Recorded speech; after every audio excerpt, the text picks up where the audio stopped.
whoever is targeting people in the city, they fucking know who I am. Fucking know who I am without any problem. Ah, shit.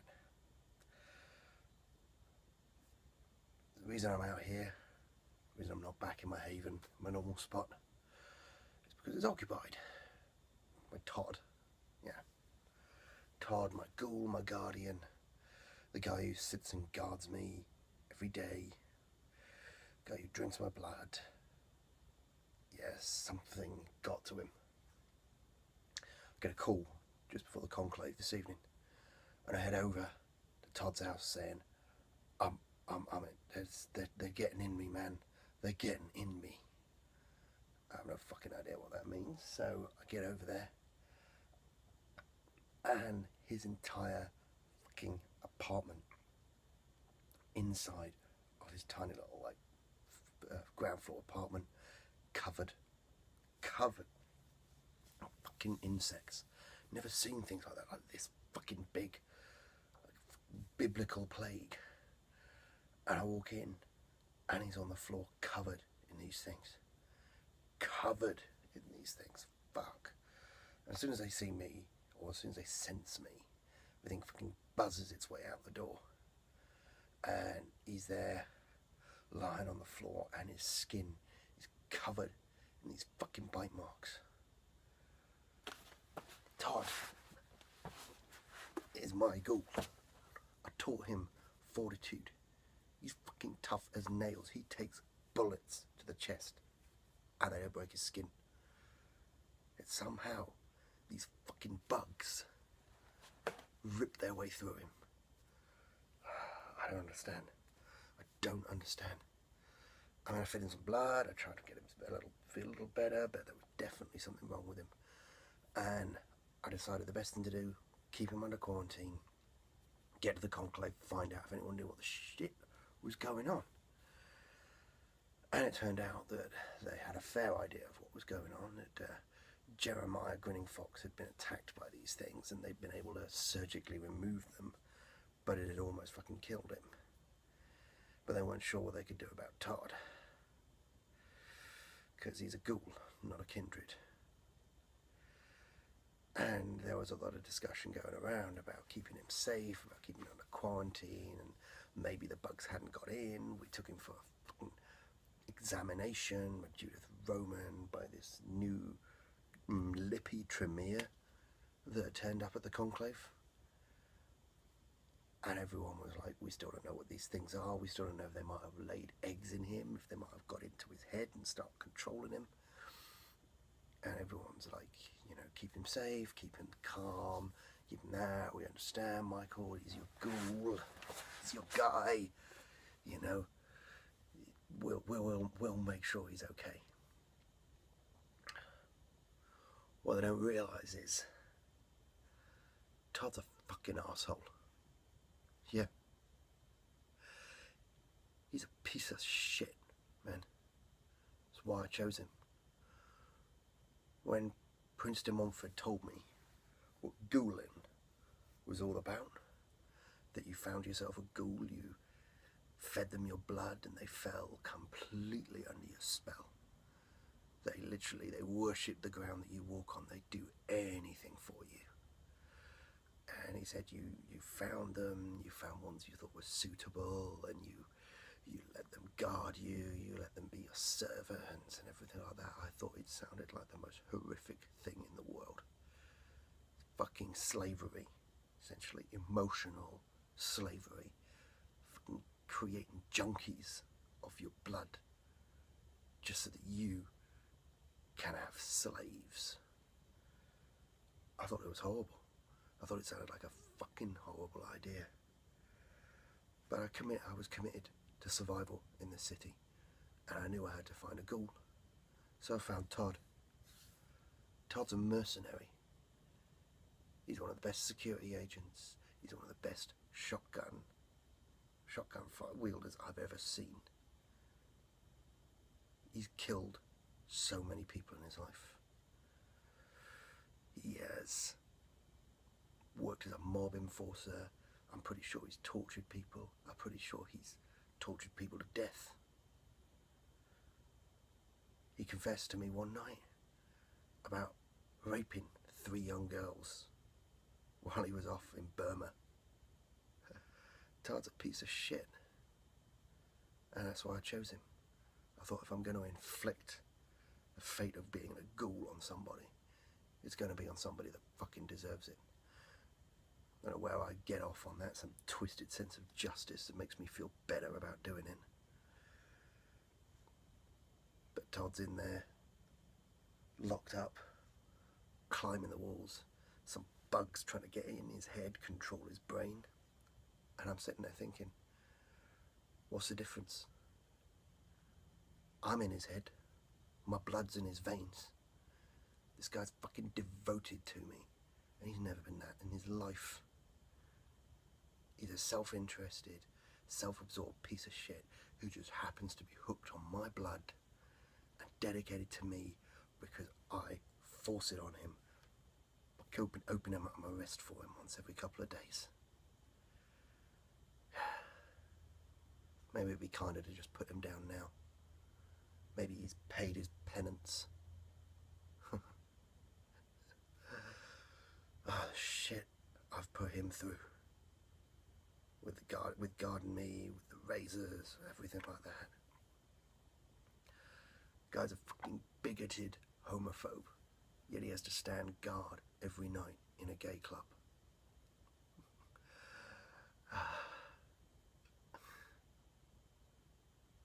I don't know what's worse. Having a group of bugs in your head controlling your mind, or having someone you look down on, having someone you think is scum, manipulating your every move with their blood. Pfft. I don't give a crap. I don't give a crap if Todd lives or dies at the moment. The guy's had this shit coming to him for a long time, the things he's done. But what I'm more worried about is why Todd. Why'd they target him? Why are they trying to get to me through him? And who are they? Hopefully we get some answers on that soon. So then the next piece of shit hit the fan. Ken turned up, looking for justice from the prince. Prostrated himself before the prince, knelt down. And the prince was surprisingly just to him. He's now fighting for New York. He's fighting up in New York City against the Sabbat, doing what he does best, killing, slashing, beasting out and ripping people apart. I just hope he's going to be alright. I'm sending money his way. I'm trying to look after him as best he can, but he's got to do this penance, and he's got to come out the other side. Stupid fucker with a masquerade.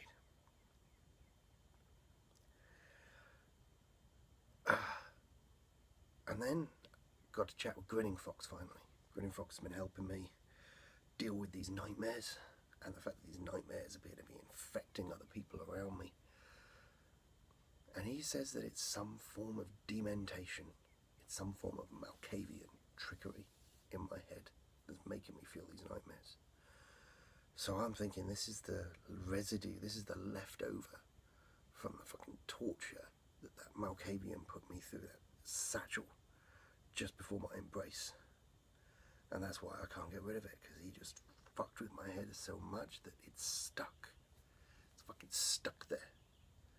And every night I relive the same horrible events, not just because I'm post-traumatically driven to do so, but because he got in my head and he implanted it so deep. Grinning Fox says maybe he can work out how to do this. Maybe he can work out how to pull it out of me. I hope he can. I hope he can. He's going to help me keep Todd calm as well and find out what the hell is controlling Todd. He's surprisingly stable for a Malkavian. There's got to be something else. What's his deal? What's his crazy? Why haven't I seen it yet? How does he keep it so close to his chest? Most Malkavians I met in London wore it on their sleeves. They were fucking big, bold, brass, brass monkeys crazy. Stupid outfits, fucking sock puppets on their hands, idiots, clowns. Grinning Fox is something altogether more sinister. But a useful man to have around the shit he knows. And I found out another fucking problem with me this evening. We were having a chat with this Todd from London, who used to be Todd, the Harpy or the Primogen, I think. Now he's been made the Keeper of Elysium. Not that we have any fucking Elysium to keep. Everything just descends into violence all the time. But he's the Keeper of Elysium now. And his artistry is that he's a critic. He tells other people everything they're doing wrong. And he latched on to something that nobody else has ever seemed to notice. And I didn't even realise was a fucking problem. He was talking about blood and sex and having sex and stuff like that, and how, you know, it was all about the blood now and nothing down there really worked anymore. And I let slip that wasn't the case with me. And he looked a little horrified, like, you got to get that checked.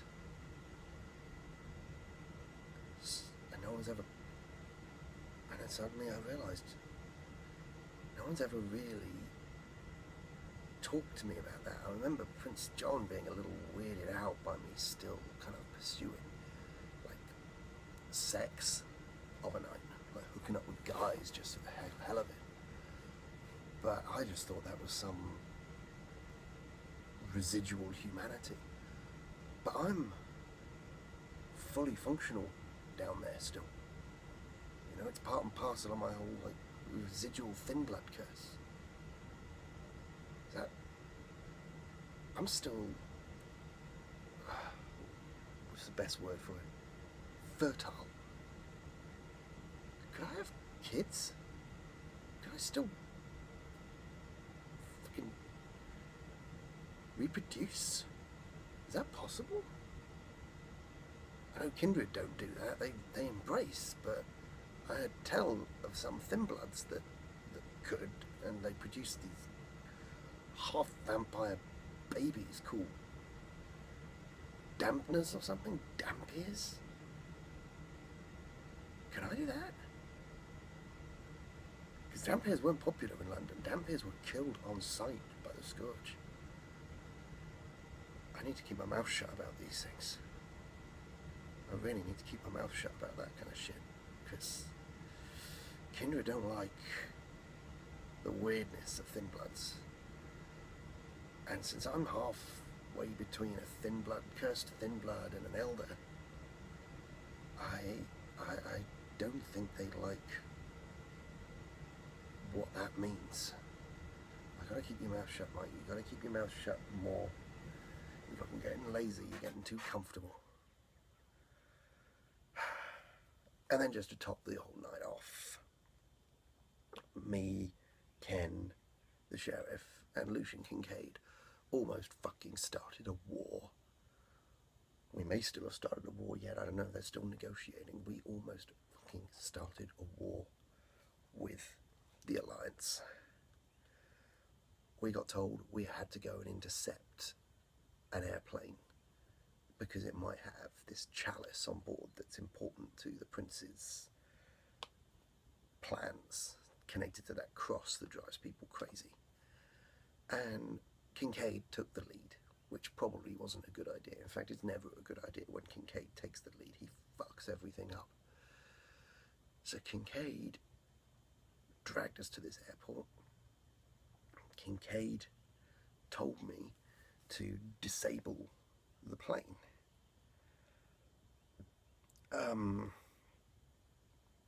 I've been experimenting lately with this technique, this method with my strength. I've started to understand my strength more and more. It's been growing out of my control. I'm getting so fucking strong. I don't know how to keep it in check sometimes. But it's not about muscle and power and everything, and you know, and movement of joints, stuff like that. It's about the raw force that you generate from the power in your blood. That's what potence is, you know, because I got 18-inch arms here. I fucking had 18-inch arms on the day of my embrace, and I'm going to have 18-inch arms in 25 years, in 100 years, in 1,000 years. I'm not going to change, but I am getting stronger, but I'm not getting any bigger. So it's nothing to do with this muscle. It's to do with the blood. And I'd worked out how to take this force and project it. So I could, like, you know, 1-inch punch things from half a mile away. And I was working on this down in the basement and almost fucking blew the support struts on the building. And so I thought I could take out the plane, maybe burst one of the tires on the front of the plane. Just, you know, so that it would show up in the cockpit and they wouldn't launch the plane and they'd have to replace the tire and it would all be that. Fucking nearly destroyed the landing gear. Blasted it with this technique, which, you know, I was trying to hold back, trying to pull it in as much as I could. And the plane fucking drops down half a foot. The landing gear starts to buckle. Shit, man. I can't control myself sometimes. I can't control the power in my blood. I gotta learn. I gotta pull this shit in or we're gonna get in more trouble. And then Kincaid breaks into the cargo hold with all of this security force watching. And I end up having to distract the entire security force and get them focused on me. The sheriff gets into a fight with a giant setite turned into a snake and pulls out a flaming sword. So the masquerade is fucking blown to the wind by this point. You're in the middle of an airport. Giant snake, flaming sword, collapsed plane. And there's no chalice on board. Everything in there is a fake fucking waste of our time. And we get back to the conclave, and Juice is there, and Mr. Penfield is there from Springfield, going, what the fuck happened at the airport? And the Prince takes us aside for a quiet conference, and he loses his shit at us. Quite legitimately, too.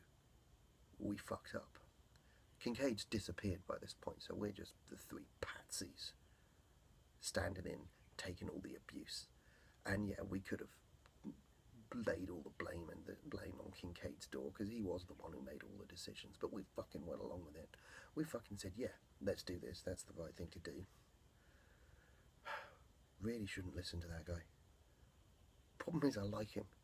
He's got this little likeable, I don't give a shit quality about him. Doesn't do us any favours in the long run, though. Okay. So, hopefully, I didn't start a war with the Alliance. Hopefully, someone's going to get this shit out of my head. Hopefully, no one's going to ask too many questions about the fact that I'm still sexually active. And hopefully, my fucking arsehole mercenary of a ghoul isn't going to get possessed by bugs again like he did earlier. Because yeah, they got in his brain. That's why he's locked up. I think I'm going to have to put him down. It's going to be anyone, it should be me. Be a mercy for him at this point. Right. I gotta go look after my sick ghoul.